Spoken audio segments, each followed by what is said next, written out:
ҳудуди 70% квотаҳои таҳсилро, ки кишварҳои хориҷӣ барои Тоҷикистон ҷудо кардаанд, ба Русия рост меояд. Дар ин бора муовини якуми вазири Маориф ва илми Ҷумҳурии Тоҷикистон Ҷамшед Ҷӯрезода зимни нишасти матбуотӣ иттилоъ додааст.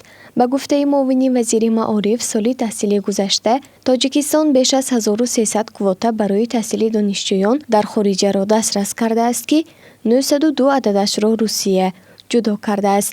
Дар пайи Русия Чин қарор гирифтааст, ки барои довталабони тоҷикистонӣ 125 квотаи таҳсил ҷудо кардааст.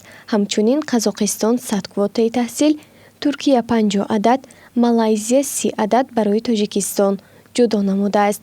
Дар маҷмӯъ 18 кишвари ҷаҳон дар давоми соли хониши гузашта барои Тоҷикистон квота доданд, афзуд Ҷӯрезода. Қаблан хабар дода шуда буд, ки Русия теъдоди квотаҳоро барои довталабони тоҷик зиёд мекунад.